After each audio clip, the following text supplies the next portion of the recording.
Tuhan sertamu dan sertamu juga. Inilah Injil Yesus Kristus menurut Santo Yohanes. Dimuliakanlah Tuhan. Pada waktu itu, Natanael datang kepada Yesus atas ajakan Filipus.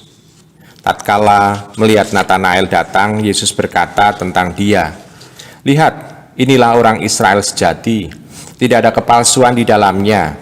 Kata Natanael kepada Yesus, "Bagaimana engkau mengenal aku?" Jawab Yesus kepadanya, "Sebelum Filipus mengenal engkau, aku telah melihat engkau di bawah pohon ara." Kata Natanael kepadanya, "Rabi, engkau anak Allah, engkau raja orang Israel." Yesus menjawab katanya, "Karena aku berkata kepadamu, aku melihat engkau di bawah pohon ara, maka engkau percaya? Hal-hal yang lebih besar daripada itu akan kau lihat." Lalu kata Yesus kepadanya, "Aku berkata kepadamu, sesungguhnya engkau akan melihat langit terbuka dan malaikat-malaikat Allah turun naik kepada anak manusia." Demikianlah Injil Tuhan kita. Terpujilah Kristus.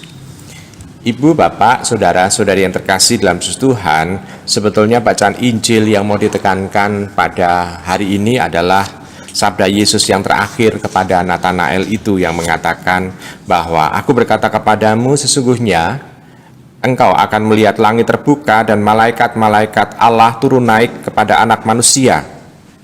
Di sana mau ditampakkan bahwa malaikat-malaikat itu adalah yang melayani anak manusia, yang melayani Mesias, melayani Allah, melayani Putra Allah juga. Di sana mau diungkapkan bahwa malaikat-malaikat itu adalah utusan-utusan Allah karena digambarkan di sana turun naik kepada anak manusia. Nah, Ibu, bapak, saudara-saudara terkasih dalam Tuhan, pada hari ini kita merayakan malaikat-malaikat agung, di mana di sana diungkapkan ada 3 nama yang kita kenali, Mikael, Rafael, dan Gabriel. Mikael yang artinya adalah siapa yang lebih besar daripada Elohim, Allah. Siapa yang lebih besar daripada itu? Maksudnya adalah dia adalah tentara Allah yang bisa melawan kekuatan-kekuatan yang melawan Allah. Maka gambaran Mikael adalah gambaran malaikat, lalu dia memegang pedang, dan biasanya itu kalau ada patung malaikat Mikael, dia pasti akan digambarkan menginjak kepala dari setan. Dan di situ diungkapkan bahwa dia adalah yang melawan kekuatan-kekuatan yang melawan Allah. Maka di sana doa yang seringkali diungkap untuk pengusiran setan juga seringkali antara lain adalah doa kepada malaikat Mikael ini, supaya Tuhan mengutus malaikat Mikael membantu kita supaya kita bisa mengusir kekuatan-kekuatan setan itu. Lalu Rafael kita temukan di dalam kitab Tobit. Di sana diungkapkan adalah Allah atau Elohim itu yang menyembuhkan. Dan memang di sana dia menyembuhkan Tobia. Dia juga mendampingi tokoh di dalam kitab Tobit itu supaya menemukan jodohnya dan memberikan kebaikan, memberikan sesuatu yang indah. Dan di sana diungkapkan Tuhan sendiri yang mendampingi keluarga itu sehingga mereka mengalami kebaikan. Rencana Tuhan sungguh luar biasa. Rencana Tuhan sungguh indah dan Tuhan memberikan kebaikan kepada mereka semua. Dan ini digambarkan, ditokohkan di dalam kitab Tobit itu tokoh malaikat Rafael.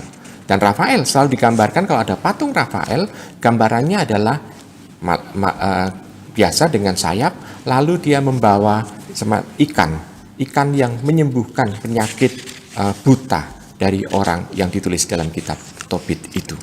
Nah, sedangkan Gabriel kita mengenal dia adalah utusan Allah. Dan utusan Allah adalah utusan untuk mewartakan kebaikan kepada Zakaria, kepada Maria, dan kita juga mengenal di sana ada sesuatu yang indah yang mau diwartakan, yaitu kabar rencana Tuhan. Nah, sekarang pertanyaannya, kalau Tuhan itu Allah yang besar, Tuhan itu Allah yang esa, mengapa dia mengutus utusannya? Mengapa Allah tidak datang sendiri kepada manusia itu? Ibu, bapak, saudara-saudari yang terkasih dalam Tuhan, kalau Allah datang dengan kemuliaannya, siapakah manusia yang bisa menangkap kehadiran Tuhan? Siapa yang bisa menangkap kemegahan Tuhan? Sulit. Maka di sana Tuhan mengutus utusannya untuk memperlihatkan bahwa kebesaran Tuhan dan juga ada makhluk-makhluk di surga, dari surga yang melayani Tuhan. Nah, Ibu, Bapak, Saudara, Saudara terkasih dalam Kristus Tuhan, maka mau diungkapkan di sana ada sesuatu yang indah. Yang indah adalah Tuhan sudah menyiapkan bagi kita surga, tempat di mana kita mau dikumpulkan kembali dalam persekutuan orang kudus, dan di sana bersama-sama dengan malaikat memuji dan memuliakan Allah bersama dalam keadaan mulia di surga. Ibu, Bapak, Saudara, Saudara terkasih dalam Tuhan, memang kalau soal ajaran malaikat, kita juga bisa melihat bahwa orang Saduki pun itu tidak mempercayai kehadiran malaikat. Tetapi kita gereja sejak awal, sejak gereja berdiri sudah mempercayai bahwa ada malaikat yang diutus oleh Tuhan untuk mewartakan rencana keselamatan bagi dunia ini. Dan semua malaikat itu tujuannya memang demi kebaikan dan demi keselamatan dan memperlihatkan bahwa Tuhan mampu untuk melakukan segalanya. Ibu, Bapak, Saudara, Saudara terkasih, dengan demikian kalau kita merayakan dan memestakan malaikat agung ini, kita hanya bisa bersyukur kepada Tuhan. Tuhan tidak pernah meninggalkan kita. Tuhan selalu menemani kita. Tuhan memberikan kesempatan kepada kita supaya kita bisa berjalan bersama dengan makhluk dari surga ini untuk menuju kepada Allah sendiri. Maka marilah kita hening sejenak.